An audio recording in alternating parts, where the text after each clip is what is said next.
seen Torrance flash at times throughout the spring. How far did he come? How much further does he have to go from your perspective as you head into the summer here? You know, Torrance had good days, good reps, bad reps. He was a typical freshman that moved from quarterback to receiver. He's as talented as anybody in the country. I mean, his ceiling is unbelievably high. It's just all about consistency for him. So it's going to be a big, whatever it is, 2-3 months before two-a-days and all that to get ready. So will he be ready? We're trying to get him there. But when he does get ready, he's going to be really good. Zach, who, from the beginning of spring to the end, who made the biggest jump in your room from a guy that might have been marginal to a guy you think you can count on now? I mean, or maybe not even defining it that way. You know, I had a number of guys that had it. Really, my whole group had a great spring. I can't single out one guy for making the biggest jump. I mean, one of the more impressive guys was Austin Mack, just because he was a true freshman.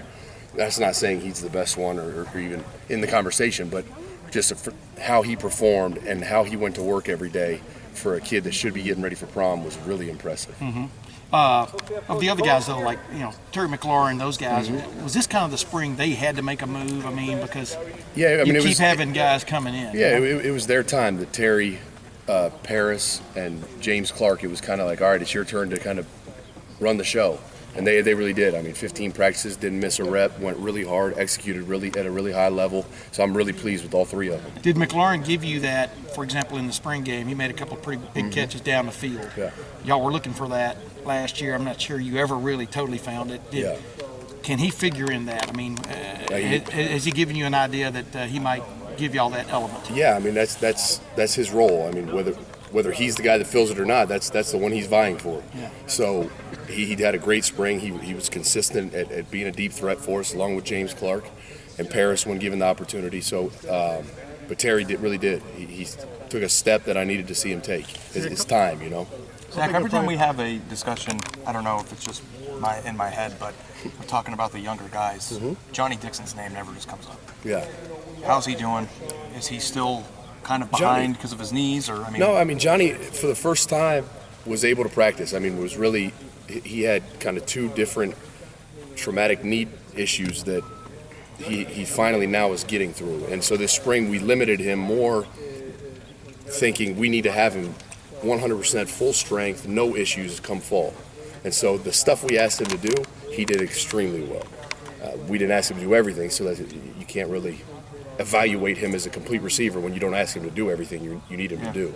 But, I mean, he has a skill set, and from how he executed everything else, I would imagine that given he's healthy, he'll be able to do that. Going back to Torrance just for a second, I asked Tony over there about having to replace guys, and you guys have to replace guys, and having the young people that everybody's expecting to be good actually make plays and see them happen for the first time, in a public setting. I mean, was it comforting to see that even though people can break down that things that he didn't do well in that game, that he caught touchdowns and seemed to just do stuff? Yeah, it's always good to get that first one out of the way. A spring game in front of 100,000 is not much different than a real game, and especially for a guy that hasn't played at all, like redshirted, didn't play a snap.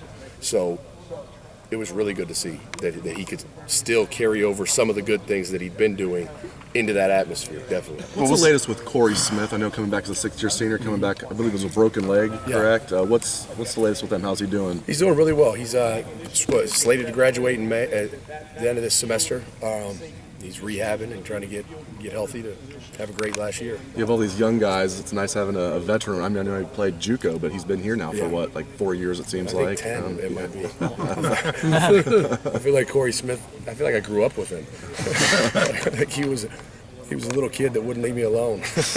No, he's been here a long time. He's a vet. He kind of knows how we run things and how the unit is expected to operate. And unfortunate what happened to him, breaking his leg, and then I guess the fortunate part was he was able to be here full-time, attending school this last semester to get his degree, and one of those classes actually conflicted with practice, so but he couldn't practice anyways. Well,